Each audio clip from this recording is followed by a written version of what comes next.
नमस्कार दोस्तों, स्वागत है आप सभी का आप सबके अपने यूट्यूब चैनल फैक्ट नॉलेज में। दोस्तों, जैसा कि आप सबको पता है कि हम लोग सितंबर 2015 के पेपर को कर रहे हैं।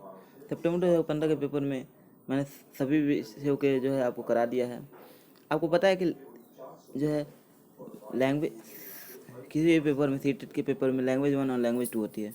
तो लैंग्वेज 1 का मैंने हिंदी भी करा दिया है। आज मैं आपको लैंग्वेज 2 की जो है हिंदी है वो मैं कराऊँगा। हिंदी का जो पेडागोजी सेक्शन होता है उसका, ठीक है। आपको पता है कि 30 क्वेश्चन होते हैं, जिसमें से 15 क्वेश्चन पैसेज होते हैं और 15 क्वेश्चन पेडागोजी के होते हैं। तो मैं आपको पेडागोजी क्वेश्चन कराऊंगा। तो इसलिए सबसे पहले हम लोग चलते हैं अपने पेपर पर। पहला प्रश्न है आज का हमारा। देखिए यहाँ पे लैंग्वेज सेकेंड, ठीक है। लैंग्वेज फर्स्ट ऑलरेडी मैंने करा दिया। अगर आपने 2015 के पेपर के ऑल जितने भी क्वेश्चन मैंने कराए हैं वो नहीं देखा है तो प्लेलिस्ट में ऐड है, आप जाकर देख सकते हैं, ठीक है। तो पहला प्रश्न आज का, आपकी कक्षा के कुछ विद्यार्थी सड़क को सड़क बोलते हैं, तो इसका सबसे संभावित कारण है। तो सड़क को सड़क बोलने इसका कारण क्या हो सकता है? ऑप्शन देख लेते हैं हम लोग। सुनने में समस्या, लापरवाही का होना, थर्ड है उनकी मातृभाषा का प्रभाव, फोर्थ है उन्हें हिंदी ना आना। तो इसका करेक्ट आंसर क्या होगा? इसका करेक्ट आंसर होगा ऑप्शन नंबर हमारा बिल्कुल सही, ऑप्शन नंबर सी, यानी कि उनकी मातृभाषा का प्रभाव। उनकी मातृभाषा का प्रभाव की वजह से ही जो है, देखिए बहुत सारे लोग होते हैं, आप कितना भी बाहर की भाषा सीख लेते हो लेकिन आपका मदर टंग का जो है इफेक्ट कहीं ना कहीं आपके ये पे रहता है, आपके लैंग्वेज पे रहता है।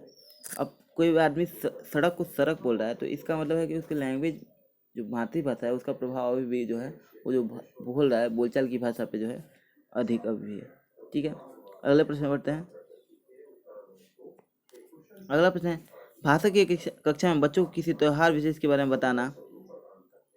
ऑप्शन ऑप्शन है, बताने के लिए आप क्या करेंगे ये पूछना चाहता है। ऑप्शन है, श्यामपट पर उस त्यौहार के बारे में विशेष लिख देंगे। अगला है, किसी पुस्तक से उस त्यौहार के बारे में पढ़कर सुनाएंगे। थर्ड ऑप्शन है, बच्चों को उस त्यौहार के बारे में अपने अनुभव सुनाने के लिए कहेंगे। फोर्थ ऑप्शन है, उस त्यौहार पर गृह कार्य के रूप में निबंध लिख कर लाने के लिए कहेंगे। तो इसका करेक्ट आंसर क्या होगा? इसका सही आंसर होगा ऑप्शन नंबर हमारा सी, यानी कि बच्चों को उस त्यौहार के बारे में अपने अनुभव सुनाने के लिए कहेंगे। अब देखिए बच्चों को जो है, ऑब्वियस आपको पता है ना कि बच्चों को अपने अनुभव जब सुनाएंगे वो तो अपना जो अपने आप को व्यक्त कर पाएंगे। और त्यौहार के बारे में विशेष बताने के लिए क्या करेंगे? बच्चे खुद से वो सर्च करेंगे कि इस त्यौहार में, अगर देखिए उनका अनुभव जो है उनके अनुभव को सम्मिलित करना जरूरी है। अगर वो मान लीजिए एक्सपीरियंस किए रहेंगे, जो भी उन्होंने एक्सपीरियंस किया हो, अलग अलग प्रकार के बच्चे अलग अलग एक्सपीरियंस किए होंगे, अलग अलग प्रकार के बच्चे जो भी उन्होंने एक्सपीरियंस किया है वो लिखेंगे। इससे एक तो उनकी कल्पना शक्ति जो है वो सोचेंगे, ठीक है, कि और क्या हो सकता है, ठीक है, क्या चीज़ें, अलग अलग प्रकार के बच्चे, एक तो कल्पना शक्ति विकसित होगी। दूसरा, वो जब उस त्यौहार के बारे में लिखेंगे तो लिखने का भी कौशल विकसित होगा।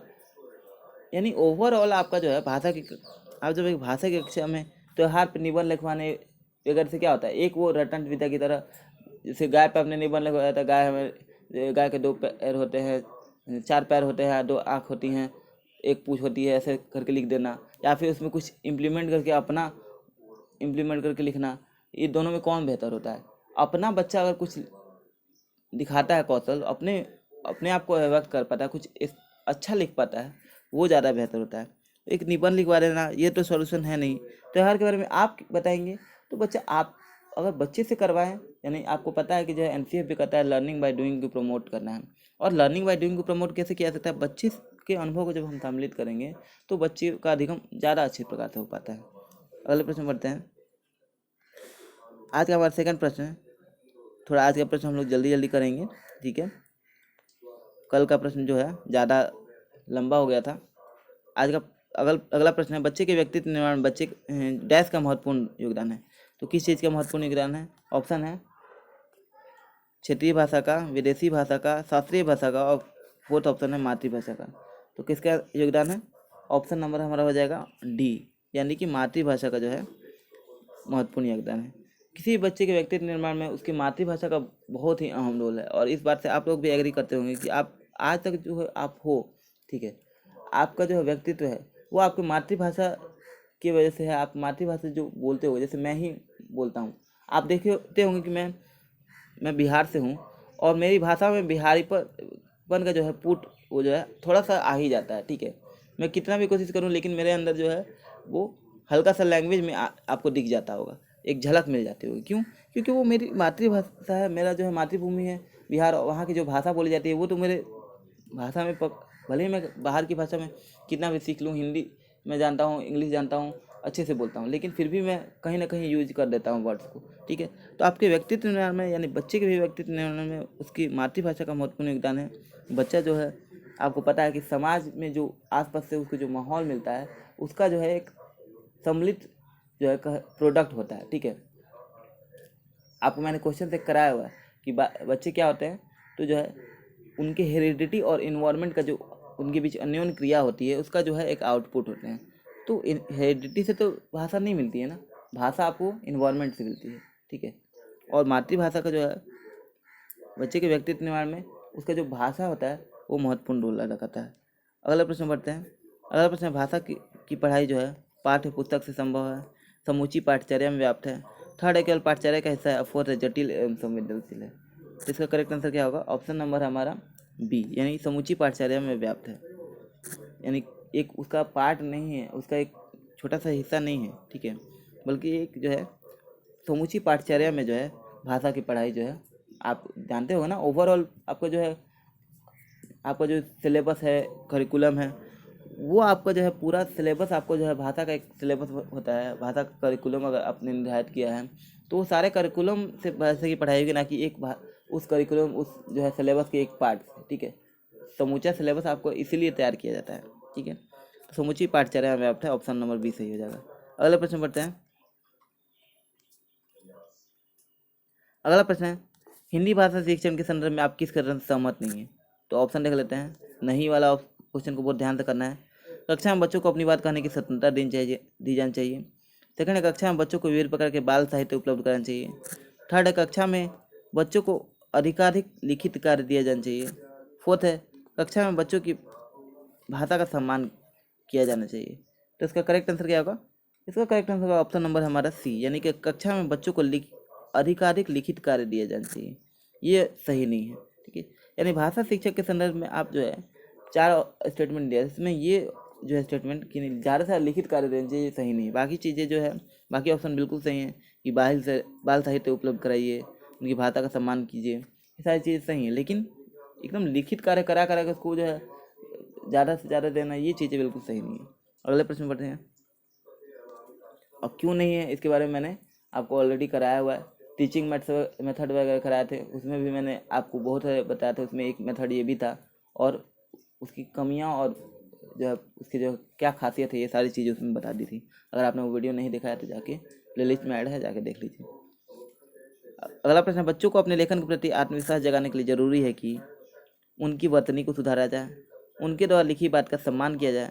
थर्ड ऑप्शन है, उनकी लिखने की गति पर ध्यान दिलाया जाए। फोर्थ है, उनके अक्षरों की बनावट की प्रशंसा की जाए। तो उनके आत्मविश्वास जगाने के लिए क्या जरूरी है बच्चों में उनके लेखन के प्रति? तो क्या हो जाएगा इसका आंसर? ऑप्शन नंबर बी, यानी उनकी लिखी गई बात का जो है सम्मान किया जाए।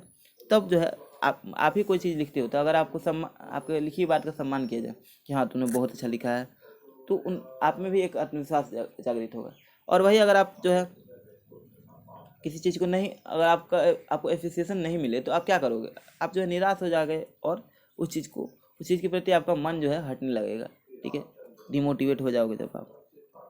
तो उनकी लिखी बात का सम्मान किया जाए तो उनके अंदर जो है एक आत्मविश्वास जगता है कि हाँ बिल्कुल जो है मेरे लिखी बात सही है, और लेखन के प्रति उनका जो है सकारात्मक जो है रुझान आता है, और वो अच्छे से उस चीज़ पे पकड़ बना पाएंगे। अगला प्रश्न है, जिन बच्चों को लिखने में कठिनाई होती है संभवतः वे डैश से ग्रसित हो। ऑप्शन है, लेखन अक्षमता यानी डिस्ग्राफिया। सेकेंड है, गणितीय अक्षमता यानी डिस्कैल्कुलिया। थर्ड ऑप्शन है, स्वर अक्षमता यानी डिस्फोनिया। फोर्थ है, पठन अक्षमता यानी डिसलेक्सिया। अधिगम अक्षमता से संबंधित मैंने आपको वीडियो उपलब्ध करा दिया हुआ है, अगर आपने नहीं देखा है तो जाकर देख लीजिए। उसमें मैंने एक एक जो है चीज़ को डिटेल से बताया है। इन सब के अलावा मैंने कम से कम 15 से ज़्यादा आपको जो है अधिगम क्षमता उसमें कराई हुई है, तो आपने नहीं देखा है तो जाके देख लीजिए। एक प्रश्न उससे बाहर नहीं आएंगे, ये मैं गारंटी ले सकता हूँ। तो यहाँ पे आंसर हो जाएगा, जिन बच्चों को लिखने में कठिनाई हो रही है, ऑब्वियस है ऑप्शन नंबर, जिसने वो वीडियो देखा होगा वो जो है कर लेगा इस वीडियो को भी, यानी डिस्ग्राफिया इसका करेक्ट आंसर हो जाएगा।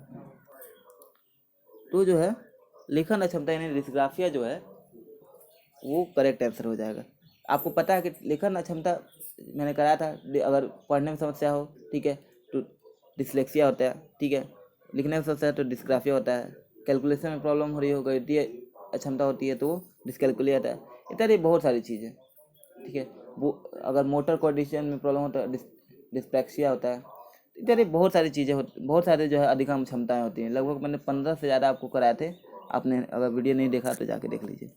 अगला प्रश्न है, मैं अपनी कक्षा में बहुभाषिकता को महत्व देती हूँ, इसलिए मैं तो ऑप्शन देख लेते हैं। श्यामपट्ट पर हिंदी भाषा के शब्दों के अर्थ 2 भाषाओं में अवश्य लिखती हूँ। सेकंड ऑप्शन है, सभी बच्चों को अपनी मातृभाषा में कहने सुनने की आज़ादी देती हूँ या देता हूँ। थर्ड ऑप्शन है, भिन्न भिन्न भाषाओं की पुस्तकों का आदर करती हूँ या करता हूँ। और फोर्थ है, बच्चों को कई भाषाओं की कविताओं का गान करवाती हूँ। तो इसका सही आंसर क्या होगा? इसका सही आंसर होगा ऑप्शन नंबर हमारा बी, यानी कि बच्चों की उनकी मातृभाषा में कहने सुनने की आज़ादी देती हूँ या देता हूँ।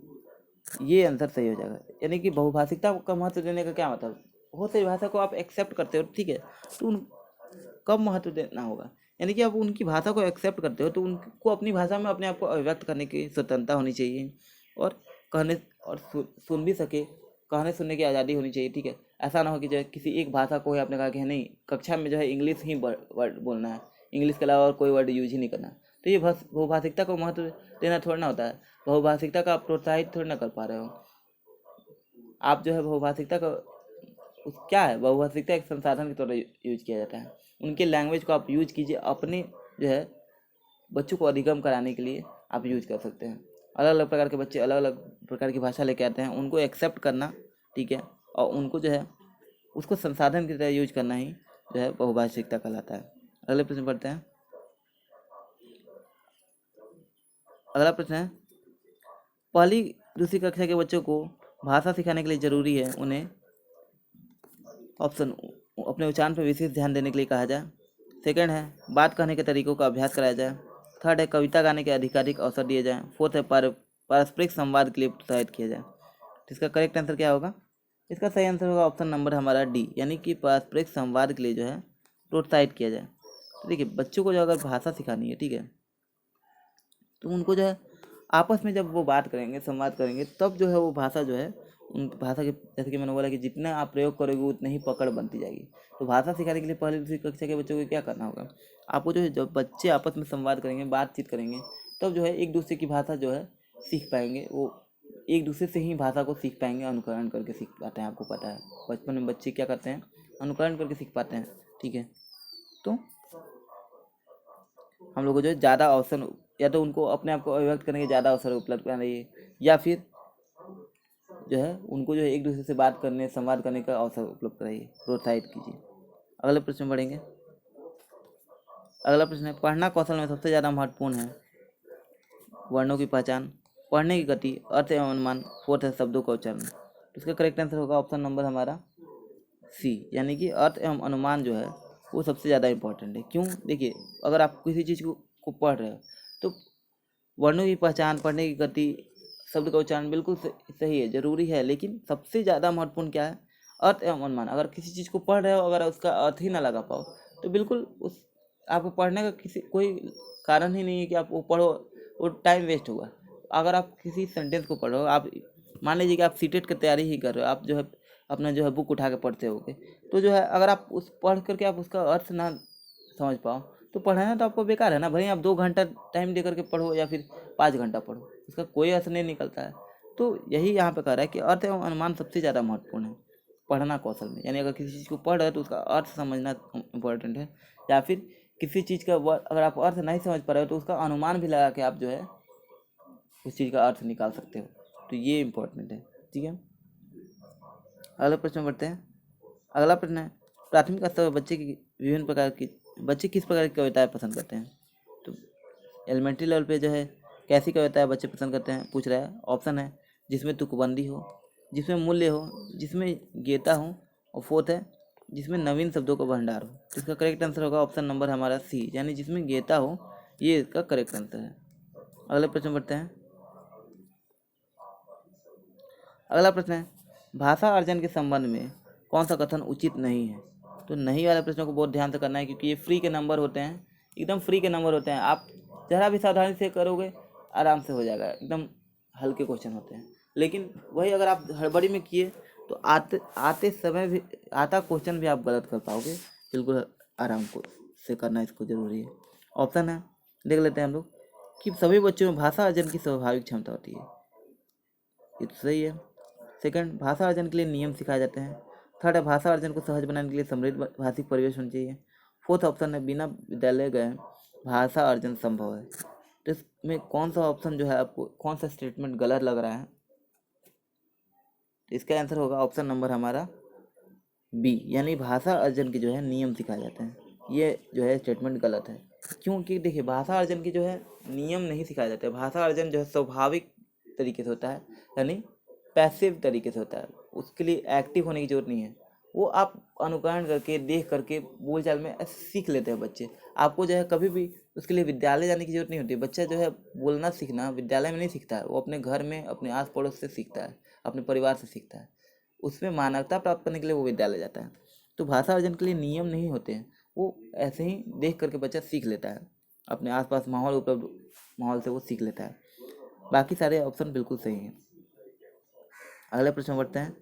अगला प्रश्न है, भाषा की कक्षाओं में लोकतांत्रिकता बनाए रखने के लिए क्या जरूरी है? ऑप्शन है, लोकतंत्र पर निबंध पढ़ना लिखवाना। सेकंड ऑप्शन है, स्वतंत्र एवं मौलिक अभिव्यक्ति के अवसर देना। थर्ड है, राज्य भाषा को अनिवार्यता पढ़ाना। फोर्थ है, बच्चों को हर समय बोलने के लिए कहना। तो इसका करेक्ट आंसर क्या होगा? ऑप्शन नंबर बी, यानी स्वतंत्र एवं मौलिक अभिव्यक्ति के अवसर देना, ये करेक्ट आंसर होगा। अगला प्रश्न बढ़ते हैं। अगला प्रश्न है, प्राथमिक स्तर पर बच्चों की भाषाई क्षमताओं के आकलन में सबसे अधिक कारगर है, तो कौन सा कारगर है? जल्दी से आंसर अपना कमेंट बॉक्स में लिखिए। ऑप्शन हो जाएगा लिखित परीक्षा, पोर्टफोलियो, जांच सूची और रेटिंग स्केल। तो प्राथमिक स्तर पर बच्चों की भाषाई क्षमता के आकलन में सबसे इंपॉर्टेंट क्या है? अपना आंसर कमेंट बॉक्स में लिखना है आपको। यहाँ मैं आंसर बता देता हूँ। ऑप्शन नंबर जो है बी सही होगा, यानी पोर्टफोलियो जो है, पोर्टफोलियो से बच्चे की जो है कितना उसने प्रगति की। अगर एक किसी विषय पे भी, जैसे भाषा ही उनका विकास है, उस पर आप जो है धीरे धीरे उनकी प्रगति आप देख पाओगे कि पहले कितना उसकी पकड़ थी और अब जो है उसने कितना अधिगम किया है, कितना सीख पाया भाषा, उसकी कितनी पकड़ हुई है। ठीक है, और भाषा में भी उसकी लेखन क्षमता में सुधार है, या फिर बोलने की क्षमता में सुधार है, पढ़ने की क्षमता में सुधार है। ये सारी चीज़ें आप देख पाओगे। आज का लास्ट प्रश्न है, कहानी पढ़ने के बाद कक्षा में कौन सी गतिविधि सबसे कम प्रभावी है? तो सबसे कम प्रभावी देख लेते हैं ऑप्शन। पहला है, कहानी को अपने शब्दों में कहना। सेकंड है, कहानी को दोहराना। थर्ड है, कहानी का अंत परिवर्तित करना। और फोर्थ है, कहानी को आगे बढ़ाना। तो इसका करेक्ट आंसर क्या होगा? इसका करेक्ट आंसर होगा ऑप्शन नंबर हमारा बी, यानी कहानी को दोहराना जो है ये सबसे कम प्रभावी। क्योंकि कहानी को जब सुना दिया आपने, तो कहानी को दोहराने का कोई जो है तुक नहीं बनता। आपको जो है कहानी दोहराते हो तो उसका कोई मतलब नहीं बनता। ये सबसे कम प्रभावी विधि है, सबसे कम प्रभावी गतिविधि है।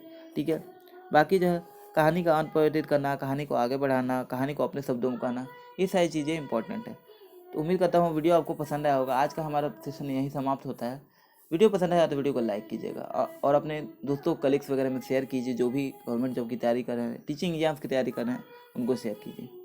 उम्मीद करता हूँ वीडियो पसंद आया होगा। मिलते हैं अगली वीडियो में, इजाज़त दीजिए। नमस्कार, जय हिंद, वंदे मातरम, भारत माता की जय।